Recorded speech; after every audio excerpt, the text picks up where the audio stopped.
Em Brasília, 19 horas. Está no ar a Voz do Brasil. As notícias do governo federal que movimentaram o país no dia de hoje.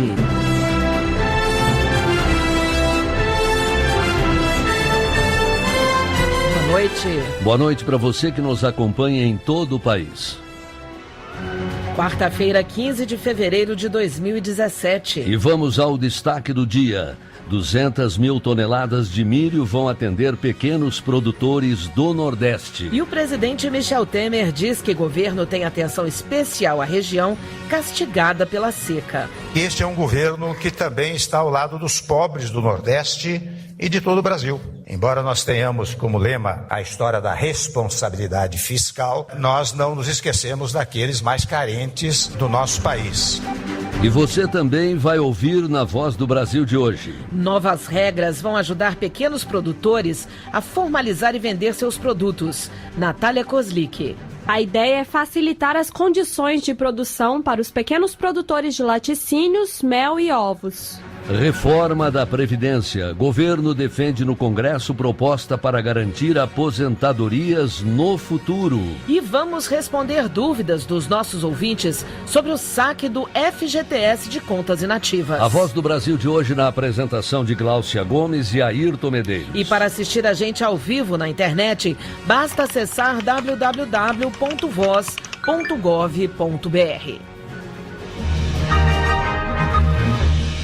Nos últimos anos, dezenas de municípios nordestinos têm enfrentado uma forte seca, o que prejudica severamente as plantações e rebanhos de pequenos produtores. Até que a água chegue para normalizar a situação, o governo federal tem tomado medidas para amenizar os efeitos da estiagem. Hoje foi anunciada a venda dos estoques de milho para que os produtores consigam manter a alimentação dos rebanhos. O socorro para criadores e agroindústrias de pequeno porte que sofrem com a seca prolongada, principalmente no Nordeste, veio numa cerimônia no Palácio do Planalto. A liberação de milho dos estoques do governo para venda. No início, a Companhia Nacional de Abastecimento, a CONAB, previu 140 mil toneladas, mas o próprio presidente Michel Temer autorizou mais 60 mil. Nós autorizamos 140 mil toneladas de milho para o Nordeste. Eu quero, neste ato, autorizar mais 60 mil toneladas, portanto, perfazendo 200 mil toneladas de milho para o Nordeste. A expectativa do governo é beneficiar cerca de 45 mil pequenos produtores de aves, suínos, bovinos, ovinos, bubalinos, além de agroindústrias de pequeno porte, e assim garantir o abastecimento para a alimentação do rebanho. Segundo o governador de Pernambuco, Paulo Câmara, a seca severa na região tem castigado bastante. O que hoje está sendo anunciado aqui é muito importante na geração de renda e de emprego no momento também em que nós estamos vivendo. A previsão do embarque do milho do Centro-Oeste para o Nordeste é para o início de março.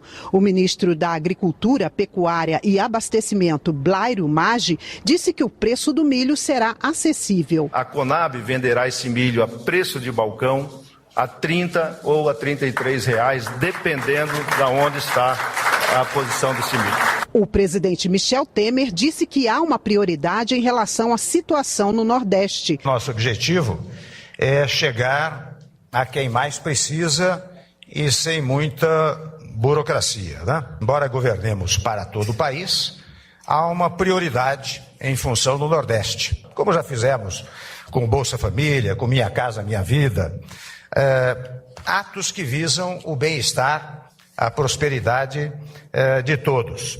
O interessado em comprar o milho deve se cadastrar junto à regional da Conab e apresentar documentos. Reportagem Mara Kenup. E a cada 10 empregos gerados no Brasil, 3 são relacionados à agricultura. O setor também é responsável por mais de 20% do PIB, o Produto Interno Bruto, que é a soma de todas as riquezas produzidas pelo país. A importância do setor foi lembrada pelo presidente Michel Temer durante a posse do novo presidente da Frente Parlamentar Agropecuária, deputado Nilson Leitão. A frente reúne um grupo de deputados ligados à agropecuária.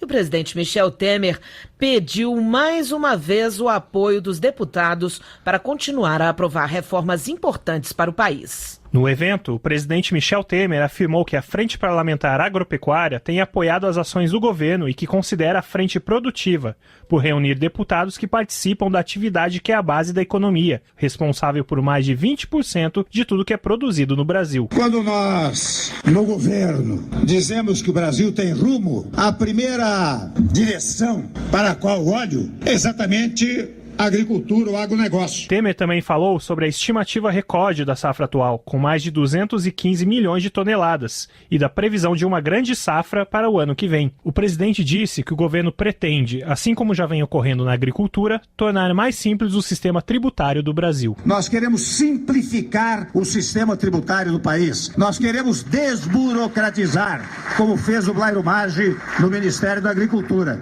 E para isso, nós precisamos contar de apoio. E mais do que apoio, nós precisamos contar com entusiasmo. Temer lembrou das reformas já aprovadas com apoio do Congresso em 7 meses de governo, como o teto de gastos públicos e a reforma do ensino médio. O presidente afirmou que conta com os deputados da frente para continuar a aprovar as reformas necessárias para o Brasil, como a da Previdência Social e a modernização da legislação trabalhista. Reportagem Eduardo Biagini. E para os pequenos produtores tem novas regras que vão abrir mercados para os seus produtos. Que agora quem produz laticínios, ovos e mel de forma artesanal, ou melhor, em pequena produção, vai ter normas menos rígidas para produzir e assim formalizar o negócio. Isso significa mais facilidade para vender a produção.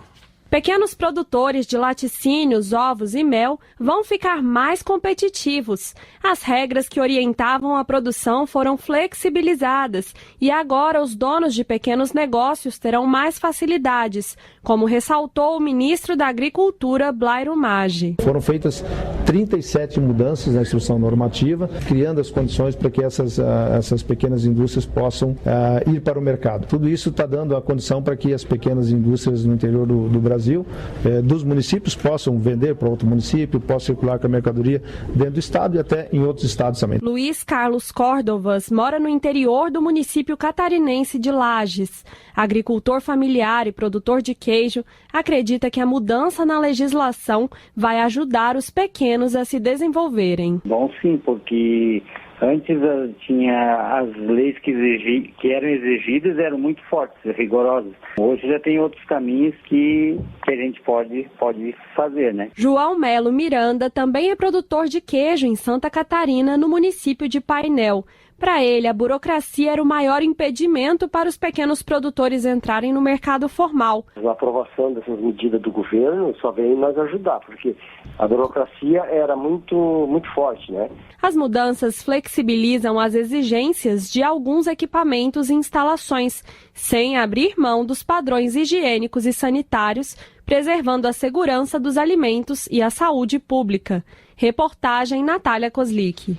Foram publicadas também novas regras para a renegociação de dívidas de agricultores sob gestão da Companhia de Desenvolvimento dos Vales do São Francisco e do Parnaíba, a Codevasf, e do Departamento Nacional de Obras Contra Secas, DENOX. A portaria do Ministério da Integração Nacional beneficia cerca de 12 mil agricultores atingidos pela seca prolongada em regiões do semiárido. A renegociação é válida para parcelas de dívidas vencidas entre 31 de dezembro de 2006 e 31 de dezembro de 2011. Os descontos variam de 15% a 95%.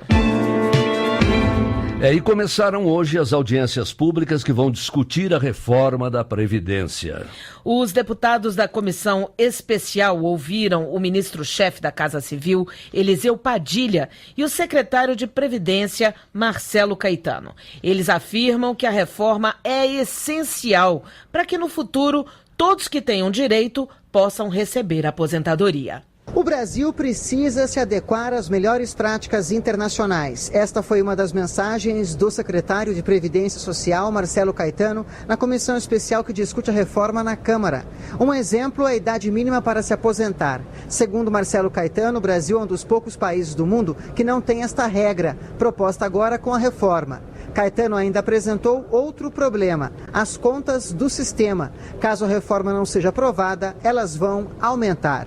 O gasto do INSS com proporção do PIB, ele está flutuando aí na faixa de 8%. Com o processo de envelhecimento populacional, no ritmo que a gente vê, quer dizer, esse gasto vai subir para 17%, 18% do PIB daqui a 4 décadas, mais ou menos. Então, quer dizer, quando a gente faz essa discussão, tem uma questão de olhar para a fotografia, para o presente e olhar para o futuro. Quer dizer, ainda que possa haver discussões a respeito da fotografia, o futuro está aí para a questão do envelhecimento populacional. O ministro-chefe da Casa Civil também falou aos deputados. Disse que o saldo negativo nas contas da Previdência Social foi de 227 bilhões de reais no ano passado, 4 vezes maior do que o orçamento da cidade de São Paulo, a mais rica do país.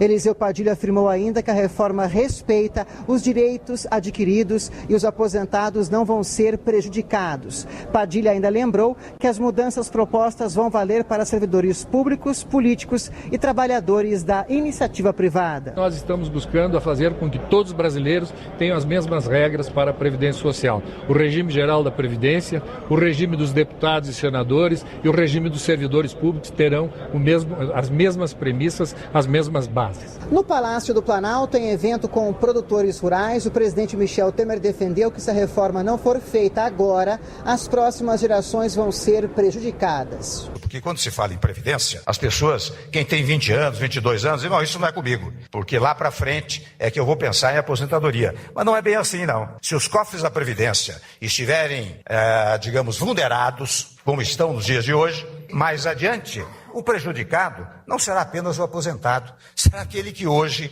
tem o financiamento estudantil, aquele que tem as benesses do governo para fins sociais, porque estes jovens talvez não tenham como continuar nos trabalhos que fazem se o país for à bancarrota, for à falência. A comissão especial ainda tem em seu cronograma pelo menos 7 audiências públicas e um seminário internacional para discutir a reforma da Previdência. A ideia é ouvir representantes dos mais variados segmentos da sociedade.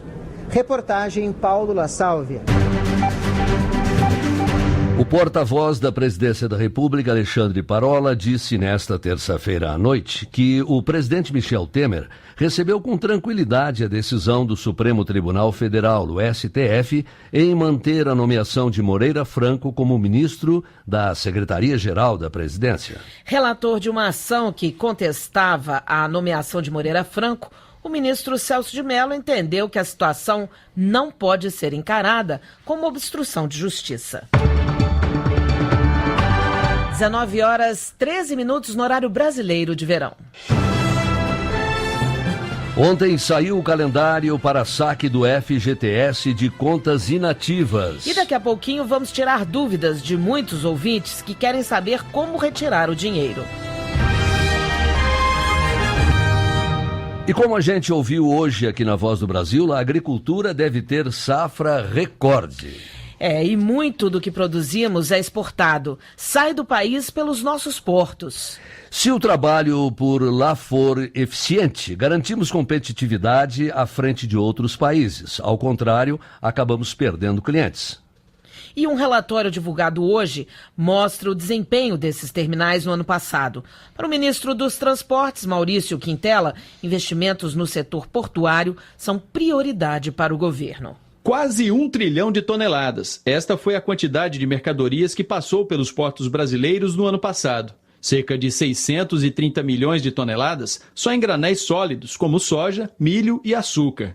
Os números estão no relatório de desempenho aquaviário de 2016 e é importante para que as empresas que utilizam os serviços portuários tenham informações para planejar investimentos e assim aumentar as chances de crescer com menos percalços. O ministro dos Transportes, Portos e Aviação Civil, Maurício Quintela Lessa, disse que o governo federal trabalha para dar mais eficiência aos portos brasileiros, com ações como a concessão de terminais à iniciativa privada. Maurício Quintela Lessa também citou os investimentos do governo federal na melhora da infraestrutura dos portos. Só esse ano nós assinamos contratos no valor de 800 milhões de reais para as dragagens dos portos de Santos, Itajaí, em Santa Catarina, e Paranaguá, no Paraná. Já estamos dragando o Porto de Vitória e neste primeiro trimestre vamos concluir a dragagem do Porto do Rio de Janeiro. E teremos ainda em 2017 as dragagens de Maceió, lá em Alagoas, e de Fortaleza, no Ceará. Como resultado desse processo de dragagem, nós teremos, sem dúvida nenhuma, maior possibilidade de navios de grande porte acessarem os portos, uma melhora da capacidade, da produtividade, uma melhoria do preço de frete. Os portos brasileiros ganham em competitividade. Segundo o ministro dos Transportes, a modernização do sistema portuário brasileiro é uma das prioridades do governo federal para que o país consiga aumentar a eficiência e a competitividade no comércio mundial. Reportagem José Luiz Filho. Programas do governo federal para a educação devem ser reajustados. Isso foi o que garantiu hoje o ministro da Educação, Mendonça Filho. Depois do aumento nos recursos para a merenda escolar, o Ministério da Educação vai rever o programa de transporte escolar e fornecer mais ônibus. O ministro da Educação, Mendonça Filho, anunciou que alguns programas do MEC terão reajustes em 2017. O anúncio foi feito em audiência com prefeitos do interior de São Paulo, na sede do Ministério em Brasília. No encontro, o ministro ressaltou a importância das parcerias entre o MEC e os estados e municípios, programas essenciais da pasta, como, por exemplo, o de merenda escolar, que recentemente foi reajustado em mais de 400 milhões de reais. Mendonça Filho aproveitou para anunciar que, em breve, outro programa de destaque do MEC também será reajustado. Brevemente, a gente deve estar anunciando também reajuste com relação ao PNAD, que é o Programa Nacional de Transporte Escolar, que também está defasado e acumulando uma defasagem histórica. O ministro lembrou os prefeitos presentes no encontro que o Ministério da Educação vai avaliar a possibilidade de aumento no fornecimento de novos ônibus escolares do programa Caminhos da Escola. Reportagem Bruno Romeu. Você na Voz do Brasil. Hoje foi publicado no Diário Oficial da União as regras para o saque do FGTS de contas inativas. E tem muita gente com dúvida. De ontem para hoje, nossa equipe recebeu inúmeras perguntas dos ouvintes querendo ter mais informações sobre o Fundo de Garantia. Então vamos conversar de novo hoje com o jornalista Nazi Brum, que está aqui no estúdio e vai ajudar a gente a entender melhor esse assunto. Nazi, boa noite. Boa noite, Ayrton, boa noite, Glaucio, e boa noite aos ouvintes aqui da Voz do Brasil. Bem, vamos começar com a pergunta do Carlos Leandro, lá de Niterói, no Rio de Janeiro. Vamos ouvir. Eu sou o Carlos Leandro, de Niterói. Eu gostaria de saber como eu sei se eu tenho algum FGTS ainda inativo para receber. Então, Carlos, para ajudar pessoas como você, a partir de hoje, todas as agências da Caixa Econômica Federal estão abrindo 2 horas mais cedo. Esse horário também vai ser ampliado amanhã e sexta-feira. Além disso, nesse sábado, mais de 1.800 agências também vão abrir para atender os trabalhadores interessados em retirar o saldo de contas inativas do FGTS. Nazi, reforça aí pra gente, por favor, quem tem direito a sacar esse dinheiro. Bom, Glaucia, quando o trabalhador é contratado com carteira assinada, é aberta uma conta do FGTS. Se ele pede demissão, essa conta fica inativa. O saldo que pode ser sacado a partir do mês que vem é o das contas que ficaram inativas até dezembro de 2015. Agora, a Adriana, lá de Montes Claros, em Minas Gerais, mandou uma dúvida importante aqui pra gente. Eu gostaria de saber se o trabalhador vai receber todo o valor inativo ou tem algum limite por pessoa? Olha, Adriana, não tem limite para sacar. O dinheiro de todas as contas inativas em seu nome vai poder ser retirado. E como eu falei agora há pouco, essas contas devem estar inativas até dezembro de 2015. E também tem um calendário aí, não é mesmo, Nazi? Cada trabalhador vai ter uma data para sacar o dinheiro, não é mesmo? É sim, Ayrton. Dia 10 de março começa o prazo para quem nasceu em janeiro e fevereiro. Quem faz aniversário nos meses de março, abril e maio vai poder sacar o FGTS a partir de 10 de abril. Quem faz aniversário em junho, julho e agosto recebe a partir do dia 12 de maio. Já os aniversariantes de setembro, outubro e novembro recebem a partir de 16 de junho. E, por fim, quem faz aniversário em dezembro recebe a partir do dia 14 de julho. O prazo para o saque de todo mundo vai até 31 de julho. Agora, Nazi, o Wendel Silva, de Rio do Sul, em Santa Catarina, também tem uma pergunta importante. Vamos ouvir. A dúvida que eu tenho é, poderemos ou tem formas de transferir o dinheiro dos recursos do FGTS para uma conta poupança federal? Olha, Wendel, essa dúvida quem vai te responder é o presidente da Caixa, Gilberto Ock. Vamos ouvir. No primeiro dia do calendário, os clientes da Caixa que tiverem conta de poupança individual receberão seu crédito imediato. Se ele tiver uma conta corrente, ele vai ter que ir no www.caixa.gov.br/contas inativas e ele vai poder autorizar ali o crédito na sua conta corrente na Caixa, mesmo que ela seja uma conta conjunta. Agora, é bom reforçar que para quem é correntista da Caixa, esse depósito vai ser feito automaticamente, sempre no primeiro dia do calendário do trabalhador. Para quem tem conta em outros bancos, aí vai ser necessário a retirada do dinheiro nas agências ou nos caixas de atendimento e lotéricas para quem tem um cartão cidadão. Nós fomos às ruas e tem muita gente animada com esse dinheiro extra que vai entrar nos próximos meses. Vamos ouvir.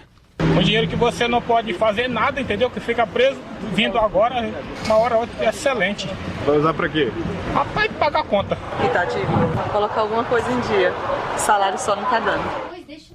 E é verdade, em 30 milhões de brasileiros devem sacar dinheiro nas contas inativas. É muita gente mesmo, hein? Sem dúvida, Ayrton. 40 bilhões devem aquecer a economia do país nos próximos meses.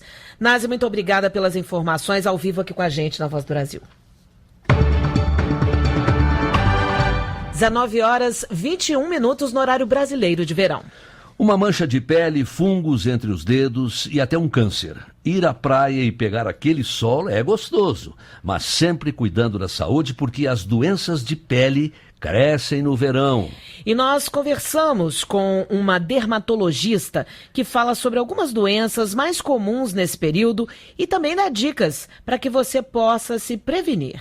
Ítalo trabalha numa barraca em uma praia no Rio de Janeiro. São horas caminhando embaixo do sol todos os dias. O vendedor diz que conhece os riscos que o sol pode trazer à saúde e com tanta exposição ao calor diariamente, ele diz que está prevenido. Muito protetor solar, muita água, suco. O excesso de sol é a principal causa de doenças de pele e, de acordo com uma pesquisa da Sociedade Brasileira de Dermatologia, apenas 23% da população usa protetor solar diariamente. Por isso, os médicos alertam: na hora de curtir o verão, todo cuidado com o sol é pouco. A chefe do Departamento de Dermatologia do Hospital Federal de Ipanema, Márcia Senra, cita as principais queixas dos pacientes durante o período. Manchas, é muito comum por causa da estética, o melasma. Então esse melasma, você trata, quando chega no verão, ele piora novamente, porque ele acende novamente só por ter luz solar, né? Tem ainda as doenças causadas pelos fungos, que segundo a dermatologista são mais comuns durante o verão, como a micose.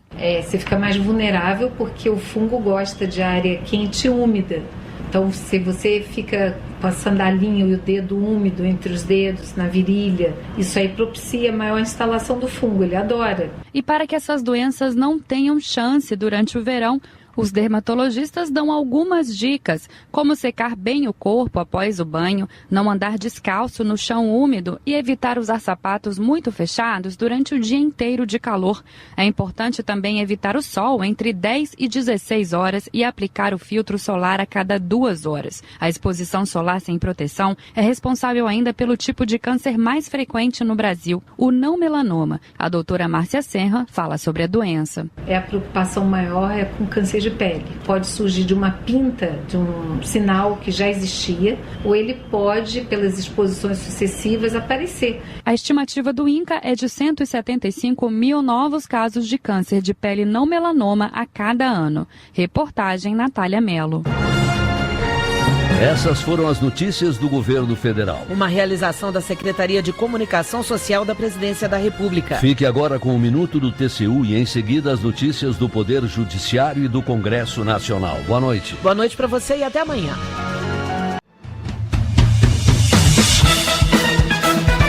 Você vai ouvir agora notícias do Poder Judiciário. Supremo Tribunal Federal mantém prisão de Eduardo Cunha. Mulher tem prazo de 4 anos para anular partilha de bens realizada sob ameaça. Viúva tem direito à pensão por morte de ex-marido boia fria. Agora em Brasília, 7h25. Boa noite, eu sou Uliana Gomes. E eu sou o Arthur Filho.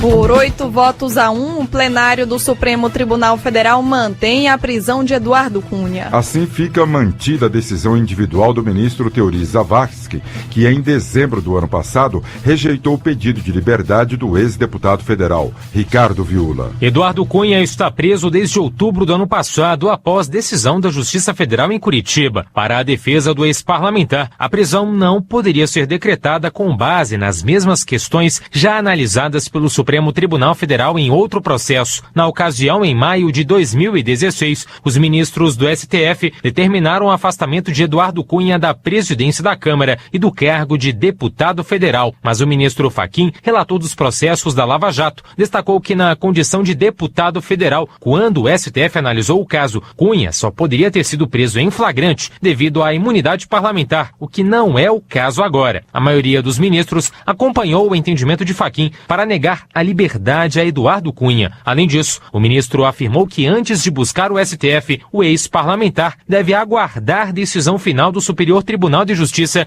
sobre pedido de habeas corpus. Razão pela qual se revela prematura a manifestação desta Suprema Corte a respeito do tema antes de esgotadas as instâncias antecedentes. Eduardo Cunha é réu em 3 ações na Lava Jato. Ele foi preso preventivamente por ser acusado de receber 5 milhões de reais em propina relacionada a contratos da Petrobras na África.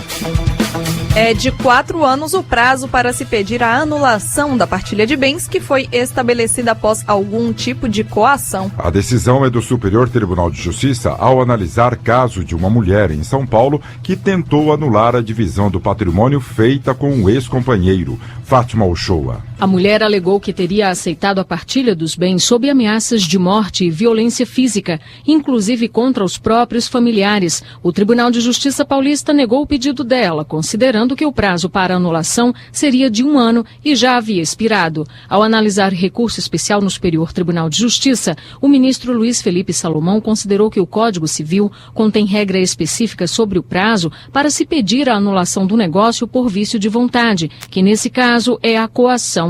E o prazo previsto é de 4 anos, a partir do dia em que esse tipo de constrangimento termina.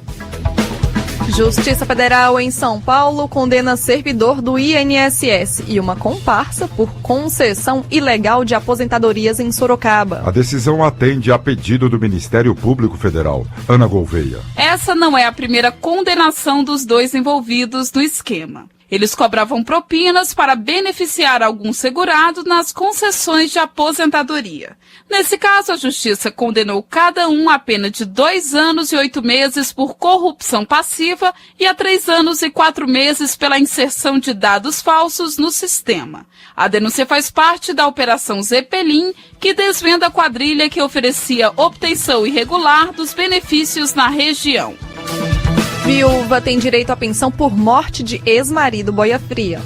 O valor é de um salário mínimo por mês. Michele Chiapa. O INSS havia negado a concessão do benefício porque a última contribuição feita pelo trabalhador rural foi em 1997. Mas a Justiça Federal em Brasília lembrou que o boia fria tem situação desigual em relação aos demais trabalhadores, pois geralmente não tem vínculos trabalhistas registrados. Assim, a viúva do trabalhador rural boia fria tem direito de receber a pensão por morte. Passageira deve ser indenizada por ter sido filmada no banheiro de aeroporto. A filmagem foi realizada por funcionário da limpeza, Carlos Ribeiro. A Justiça de Brasília condenou a Inframérica, concessionária do aeroporto da capital do país, a pagar R$8 mil de indenização por danos morais à passageira. Ela contou que percebeu que estava sendo filmada enquanto usava o banheiro feminino, próximo à esteira de bagagens. O juiz do caso entendeu que houve falha na prestação do serviço, já que a empresa tem responsabilidade pelas ações dos funcionários no aeroporto. Cabe recurso da sentença. Barman que trabalhava em casa noturna tem vínculo de emprego reconhecido. A Justiça do Trabalho de Minas Gerais entendeu que o barman não trabalhava apenas eventualmente, e sim todas as sextas e sábados e ainda em eventos mensais. Com um vínculo empregatício, o barman tem direito a receber as verbas trabalhistas referentes aos 5 meses que passou na casa noturna. Você acompanha outras notícias do Poder Judiciário em 104,7 FM para o Distrito Federal em torno e também pela internet. Acesse www.radiojustiça.jus.br e siga pelo Twitter. twitter.com/radiojustiça. Uma boa noite. A você, boa noite. Notícias do Poder Judiciário, uma produção da Rádio Justiça, Supremo Tribunal Federal.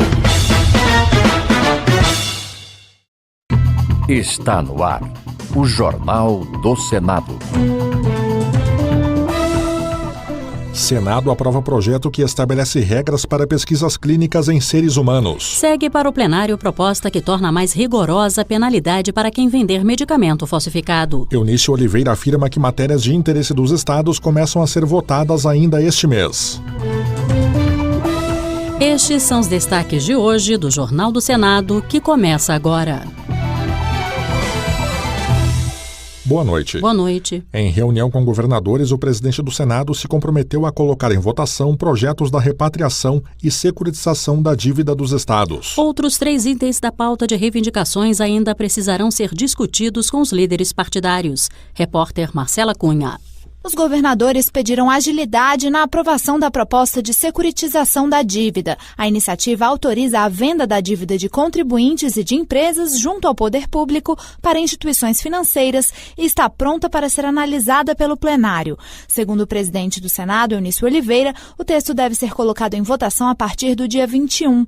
Já o projeto da repatriação de recursos do exterior deve chegar em breve ao Senado. Segundo Eunice, o presidente da Câmara dos Deputados, Rodrigo Maia, garantiu que a proposta será votada naquela casa até esta quinta-feira. O presidente do Senado afirmou que vai propor um acordo entre os líderes para que a discussão do projeto de repatriação não precise ser retomada nas comissões e possa ir direto para o plenário. Obviamente, na hora que chegar aqui, eu também darei prioridade para que a gente alivie essa questão financeira, dos estados, porque depois da aprovação tem ainda um prazo para a sanção e depois da sanção ainda tem 120 dias, que é o prazo que está estipulado para esses recursos começarem a entrar. O porta-voz dos governadores, Rodrigo Hollenberg, do Distrito Federal, ressaltou que Eunice Oliveira demonstrou total apoio aos pleitos. Ele entende que nesse momento já há um ambiente muito bom para votar a repatriação tão logo chegue da Câmara dos Deputados. Os demais temas, o presidente entende que deve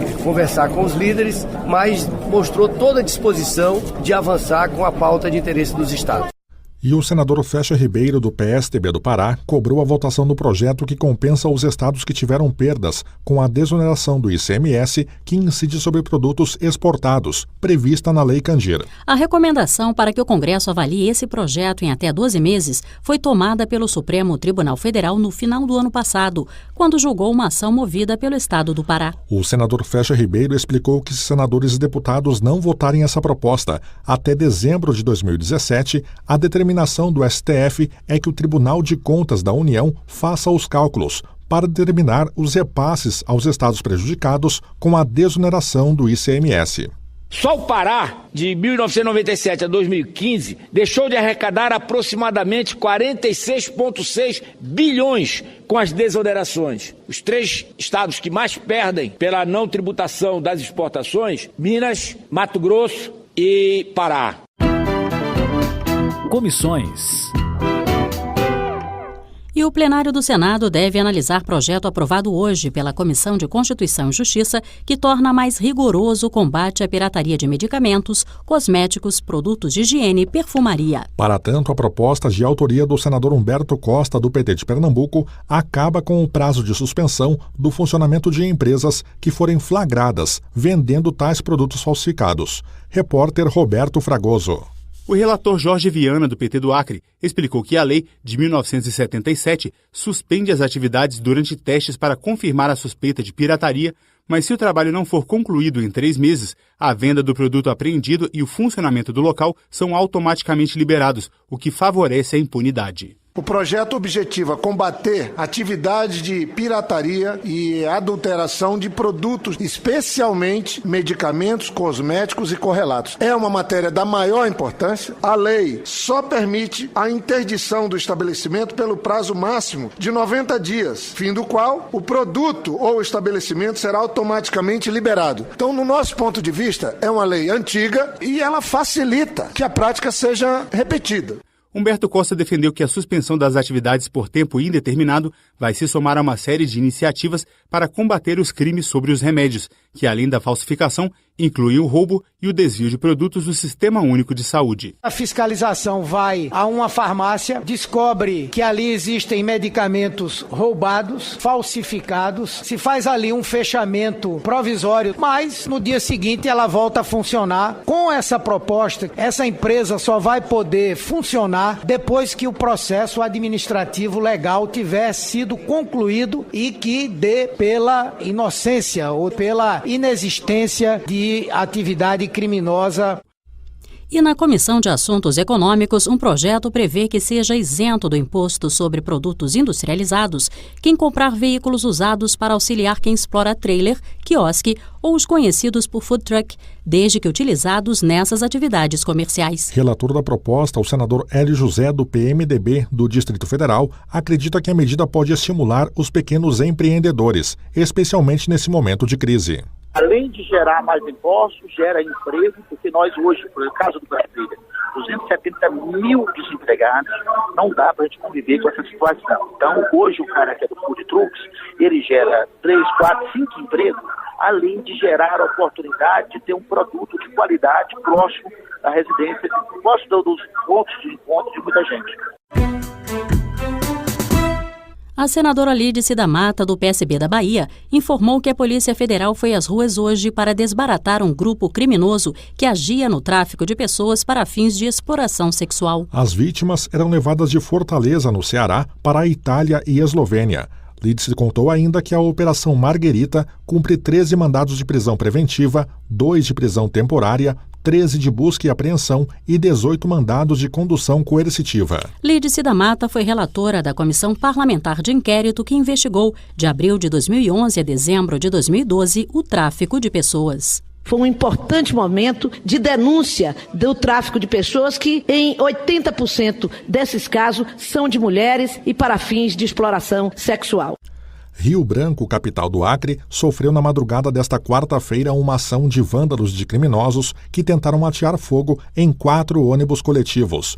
A informação é do senador Jorge Viana, do PT acreano. O senador lembrou que o Acre já conviveu no passado com a atuação do crime organizado. Situação semelhante à vivida agora em estados como Rio Grande do Norte, Amazonas e Espírito Santo. Para evitar que essa onda de violência se espalhe pelo país, propôs um plano que valha para todo o Brasil, inclusive com a participação do Senado. Por que não votamos o novo Código Penal que está dormindo nas prateleiras da Comissão de Constituição e Justiça do Senado? O Código Penal brasileiro é dos anos 40.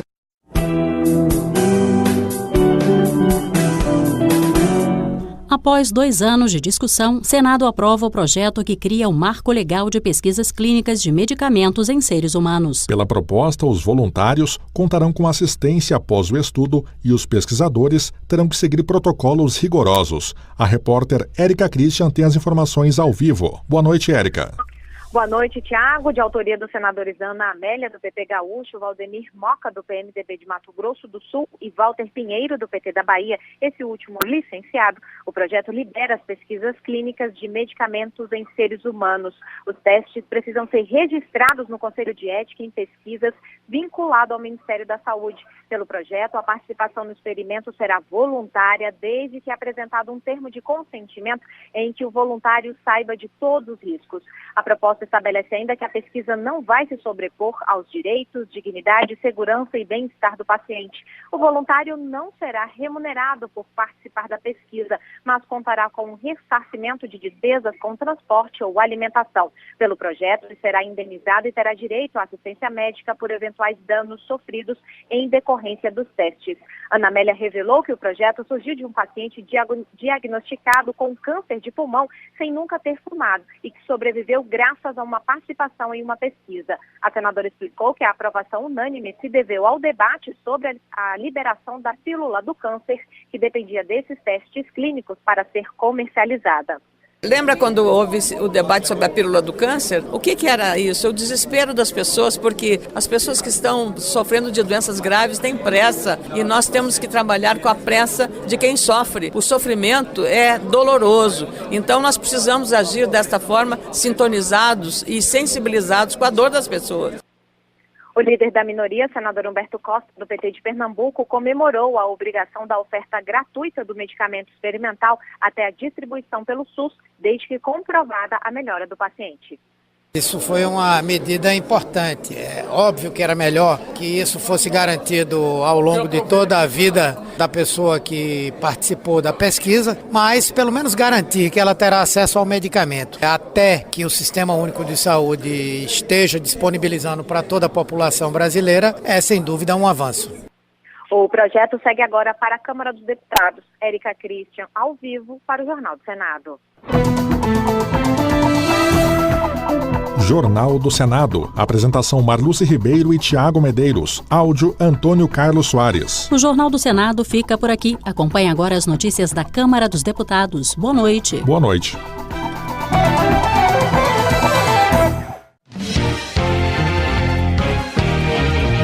Jornal Câmara dos Deputados.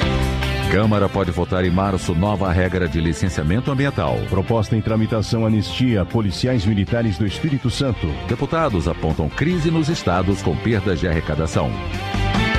Boa noite. Geraldo Rezende, do PSDB de Mato Grosso do Sul, diz estar preocupado com a queda da arrecadação de ICMS proveniente do gás natural importado da Bolívia. Em janeiro deste ano, o governo arrecadou 38 milhões de reais. No mesmo período do ano passado, o Estado arrecadou quase 80 milhões de reais. O congressista argumenta que o ICMS do gás natural é a principal fonte de receita do Mato Grosso do Sul e que essa queda acentuada vai afetar diretamente os investimentos. Além disso, Geraldo Rezende alerta que o gás oriundo da Bolívia abastece também São Paulo, Paraná, Santa Catarina, até a cidade de Canoas, no Rio Grande do Sul. Pelo segundo ano consecutivo, o PIB do Maranhão registra queda. E o do Rocha, do PMDB, culpa a administração estadual que, na sua opinião, está puxando o Estado para trás, principalmente com o aumento de tributos como o ICMS. E o do Rocha enfatiza que a alta nos impostos afugentou os empreendedores. As indústrias fecharam as portas e as empresas diminuíram o ritmo de produção. Dessa forma, de acordo com ele, o desemprego só aumenta. No entanto, o deputado informa que a folha de pagamento do Estado aumentou após a contratação de pessoas próximas ao governador. Laura Carneiro, do PMDB do Rio de Janeiro, condena a mudança de posição do governador fluminense Pezão, que no final do ano passado disse que não seria aceitável vender um ativo como a Companhia Estadual de Águas e Esgotos. E agora justifica que o dinheiro da venda da SEDAI irá pagar os salários atrasados dos funcionários. Há 3 meses, segundo Laura Carneiro, Pezão falava à imprensa que a SEDAI era a única empresa fluminense que gerava lucro. A parlamentar considera um absurdo o que o governo estadual pretende fazer com o único ativo real do Estado. O Sindicato dos Bancários de Pernambuco participou em janeiro do Dia Nacional de Luta dos Funcionários do Banco do Nordeste do Brasil contra o fechamento de agências. Gonzaga Patriota, do PSB, relata sua indignação com o anúncio do fechamento de 19 unidades da instituição, 2 delas em Pernambuco.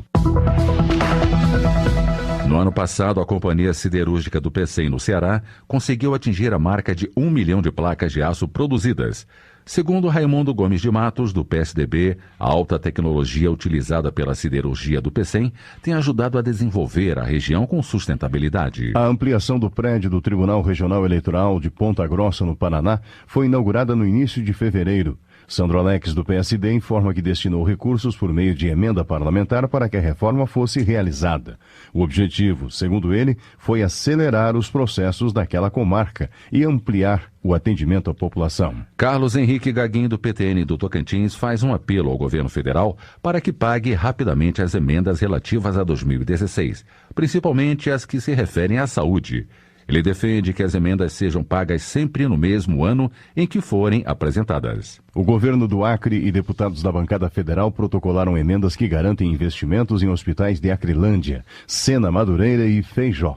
Alan Rick, do PRB, informa que suas emendas contabilizam 4 milhões de reais. Segundo o deputado, o governo federal tem demonstrado boa vontade em disponibilizar os recursos. O pedágio que fica entre Guaíba e Porto Alegre, no Rio Grande do Sul, cobra R$ 12,60 por veículo. Cajar Nardes, do PR, considera o valor injusto. Ele argumenta que a distância entre as cidades é de 20 quilômetros, o que não justifica o valor cobrado. Representantes do governo de Pernambuco estiveram em Surubim, no agreste do estado, para anunciar obras relacionadas ao abastecimento hídrico. Entre as melhorias, Danilo Cabral, do PSB, destaca a assinatura de uma ordem de serviço para limpeza, desassoreamento e ampliação de algumas barragens da região. Paulo Magalhães, do PSD, parabeniza a Prefeitura de Itabuna, na Bahia, pela realização do Carnaval antecipado. Ele lembra que a cidade ficou 8 anos sem comemorar o Carnaval. O deputado elogia o trabalho da Prefeitura local ao cumprir os compromissos com a população. Além disso, Paulo Magalhães alerta sobre a invasão de propriedade pelos índios no município de Itaju do Colônia. Valmir Assunção, do PT da Bahia, participou de mais uma edição da Noite da Beleza Negra do Ileaê, realizada na senzala do Barro Preto, no Curuzu. O deputado parabeniza a direção da festa e lamenta que o incentivo à cultura negra tenha diminuído nos últimos anos. Meio Ambiente. Em debate na Câmara, o ministro do Meio Ambiente, Sarney Filho, diz apostar em acordo para a votação em março de mudanças nas regras de licenciamento ambiental no país. Uma proposta de lei geral de licenciamento ambiental aguarda votação na Comissão de Finanças. Ouça mais detalhes na reportagem. Deputado licenciado Sarney Filho destaca como prioridade do Ministério a construção de uma lei geral de licenciamento ambiental, que concilie interesses de ruralistas e ambientalistas. Ele participou de café da manhã da Frente Parlamentar Ambientalista nesta quarta-feira, onde listou desafios para a atuação conjunta do Ministério e da Frente. E nosso grande desafio agora é reverter a tendência do desmatamento na Amazônia, que aumentou nos últimos 2 anos, fazer uma política consistente de unidade de conservação, a lei de licenciamento, uma lei que dê segurança jurídica, uma lei que não atrapalhe o desenvolvimento do país, mas ao mesmo tempo não relaxe na segurança da sustentabilidade. Uma proposta de lei geral de licenciamento ambiental, relatada pelo deputado Mauro Pereira, do PMDB gaúcho, aguarda votação na Comissão de Finanças da Câmara. O texto vem enfrentando resistência de ambientalistas por flexibilizar as normas de licenciamento ambiental. Sarney Filho informou que vai se reunir com o relator na próxima semana e acredita ser possível chegar a um texto consensual para ser votado já em março. O novo coordenador da Frente Ambientalista, deputado Alessandro Molon, da Rede do Rio de Janeiro, disse que uma das prioridades da Frente será lutar contra retrocessos no setor.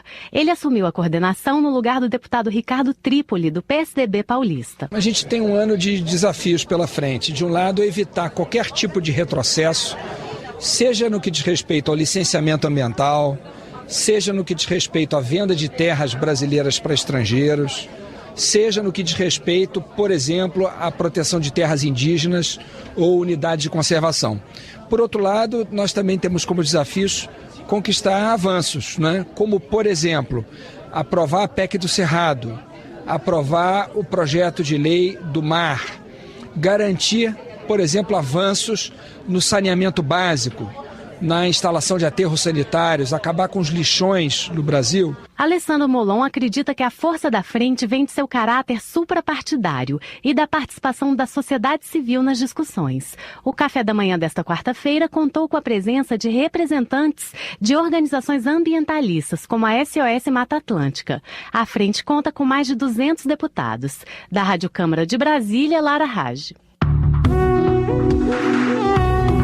Política. Chico D'Angelo, do PT do Rio de Janeiro, disse ter ficado estarrecido com a afirmação feita por um integrante do governo de que o presidente escolheu o ministro da Saúde em troca de apoio no Congresso. Segundo Chico D'Angelo, a ideia era colocar no Ministério da Saúde alguém com reconhecimento na área, mas a necessidade de se ter apoio político no Congresso mudou a situação. Na avaliação do deputado, o governo, apesar de ter grande respaldo no Congresso, não tem apoio popular e conta com uma desaprovação de 62%. Marcon, do PT do Rio Grande do Sul, critica a indicação do nome de Alexandre de Moraes para o cargo de ministro do Supremo Tribunal Federal. Segundo o deputado, Alexandre de Moraes teve um passado polêmico, já que foi advogado de uma empresa vinculada ao crime organizado, além de ter sido advogado do ex-deputado Eduardo Cunha. Na visão de Chico Lopes, do PCdoB do Ceará, a indicação de Alexandre de Moraes para o Supremo gerou polêmica no Congresso Nacional e no meio jurídico. Para o parlamentar, o judiciário é um poder independente que precisa ter mecanismos para escolher seus representantes e não simplesmente acatar indicação política. Vadida Mus, do PT do Rio de Janeiro, questiona a decisão do Supremo Tribunal Federal de impedir a nomeação do ex-presidente Lula como ministro do então governo Dilma Rousseff, mas autorizar Moreira Franco a tomar posse como ministro da Secretaria-Geral da Presidência da República. Vadida Mus considera acertada a decisão de garantir a nomeação de Moreira Franco, mas avalia que o Supremo errou ao impedir a nomeação de Lula. Ele critica o que considera uma interferência do Poder Judiciário na política e cita a importância de garantir que o cerne das funções de cada poder seja mantido. Trabalho. As propostas de reformas previdenciária e trabalhista são criticadas por João Daniel, do PT de Sergipe. Ele demonstra preocupação com a situação de mais de 600 prefeituras no país. Para João Daniel, a sociedade precisa se mobilizar contra propostas que podem retirar direitos dos trabalhadores. O deputado elogia iniciativas como a criação do Comitê Sergipano de Defesa dos Direitos Sociais, que, segundo ele, já está sendo replicada em outros locais do país. E nós não temos dúvida que o comitê formado na última segunda-feira na Assembleia Legislativa de Sergipe e hoje sendo formada em todos os cantos do Brasil, poderão barrar a reforma da Previdência e a reforma trabalhista. Se houver por parte da sociedade nos municípios, porque esta reforma da Previdência quebrará em torno de 650 municípios que vivem da economia da Previdência Rural, que é a base forte, maior do que qualquer outra fonte de financiamento. Segundo João Daniel, o que está por trás da reforma da Previdência são os interesses das empresas de previdência privada e dos bancos. Segurança Pública. Está em análise na Câmara dos Deputados proposta que anistia os policiais militares do Espírito Santo processados ou punidos por participar de movimentos reivindicatórios por melhores salários e condições de trabalho. A reportagem é da Rádio Câmara. Acompanhe. O projeto foi apresentado pelo deputado Alberto Fraga, do Democratas do Distrito Federal, para beneficiar os militares que se aquartelaram no estado do Sudeste neste início de fevereiro. Mulheres e familiares dos policiais foram para a frente dos quartéis para impedir que eles saíssem. Atualmente, os policiais militares são proibidos de se sindicalizar ou de fazer greve. Diante da proibição, Alberto Fraga defende uma contraprestação do Estado com reposições salariais regulares. Em relação aos militares do Espírito Santo, o parlamentar lembra que eles tentam há 4 anos negociar melhorias salariais com o governo estadual sem sucesso. Foi um caso muito grave, muitas mortes. Fazer o quê? É o segundo pior salário do Brasil. Um governador que não se incomoda com a sua polícia vivendo no estado de penúria como estava vivendo, o que é que ele quer? Não se sensibiliza um policial ganhando R$ 2.600 com uma atividade de risco, mas ele não se incomoda de ver um juiz ou um promotor ganhando 40 ou 50 mil. Vice-líder do governo na Câmara, o deputado Júlio Lopes, do PP do Rio de Janeiro, se diz contrário à anistia proposta por Alberto Fraga. Eles tomaram as posições que tomaram conscientemente do prejuízo que a sociedade estava sofrendo. Tiram mais de 100 óbitos lá decorrentes de uma greve que é absolutamente inaceitável. O ministro-chefe da Secretaria de Governo, Antônio Embaçaí, disse que não há nenhuma possibilidade de anistia aos policiais e que a base política de Michel Temer não vai apoiar anistia para militares em greve. O projeto de lei apresentado por Alberto Fraga será analisado pelas comissões técnicas da Câmara. Da Rádio Câmara de Brasília, Noelle Nobre. Ao lamentar a situação do Espírito Santo, Carlos Manato do Solidariedade ressalta que a bancada atuou junto ao Executivo para o envio da Força Federal ao Estado e que os parlamentares fizeram todo o possível para colaborar. Segundo o deputado, o que se deseja é que o diálogo seja mantido entre o governo estadual, as mulheres dos policiais e a categoria. Carlos Manato avalia que o argumento do governo de não conseguir dar reajuste há 2 anos tem que ser entendida, assim como as reivindicações apresentadas pelas mulheres dos militares.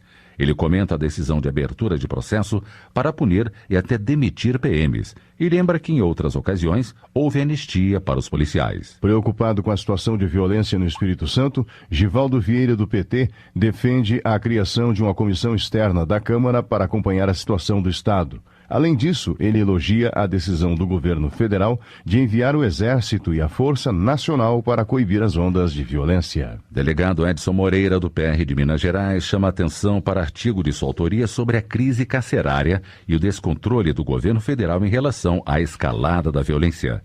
O parlamentar também destaca a crise enfrentada pelo Espírito Santo. Para ele, a unificação das polícias surge como uma das soluções para a crise na segurança pública. Está em análise na Comissão de Constituição e Justiça do Senado a proposta que reduz a maioridade penal no Brasil. Defensor da matéria, Silas Freire, do PR do Piauí, argumenta que a criminalidade infanto-juvenil vem sendo protagonista no agravamento da violência. Para ele, a falta de punição incentiva a prática de crime. Eu continuo defendendo não só a redução da maioridade penal, como uma regra de que cometeu crime hediondo, nem que seja de fraldas, tem que pagar por ele. Nós poderíamos evitar, penalizando esses menores que adentram ao crime todos os dias, claro, pelas questões sociais, mas também pela sensação de impunidade, que eles virassem massa de manobra. Ainda espero que nós possamos cobrar do Senado Federal uma decisão de colocar a redução da maioridade penal votada nesta casa para se votar no Senado. Outra questão defendida por Silas Freire é a ampliação do financiamento da segurança pública. De acordo com o deputado, sem recursos não tem como haver uma polícia bem treinada e equipada, presídios adequados, serviços de inteligência eficientes e proteção da fronteira. Homenagem. Luiz Couto, do PT da Paraíba, parabeniza o padre João Bosco Francisco do Nascimento, que foi nomeado coordenador da Pastoral Carcerária da Arquidiocese da Paraíba.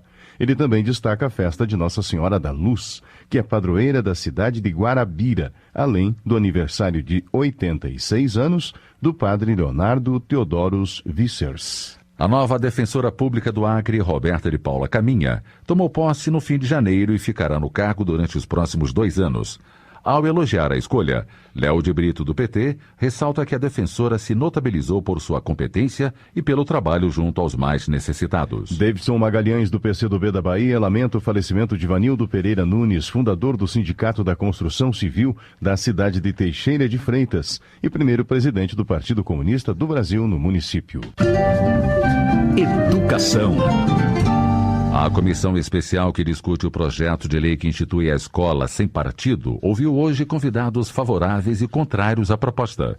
O debate acirrado foi marcado por manifestações de apoio a ambos os lados, como conta a reportagem a seguir. Acompanhem. Miguel Najib, fundador do movimento Escola Sem Partido, que deu origem ao projeto de lei em discussão na Câmara, disse que o objetivo da proposta é coibir a propaganda político-partidária em sala de aula. Ele mostrou aos deputados gravações e vídeos de professores com essa conduta e afirmou que a doutrinação política desequilibra a democracia. O estudante é uma audiência cativa na sala de aula. Se o professor tiver liberdade de dizer qualquer coisa sobre qualquer assunto, a liberdade de consciência e de crença do estudante será simplesmente letra morta, porque todo estudante será obrigado a escutar o discurso do seu professor. É por isso que o professor não tem e não pode ter liberdade de expressão. O que a Constituição garante ao professor é a liberdade de ensinar. Essa distinção é fundamental. Para Oscar Alac, reitor do Colégio Pedro II, a escola precisa mostrar diferentes visões de mundo para formar indivíduos críticos e capazes de tomar decisões em suas vidas.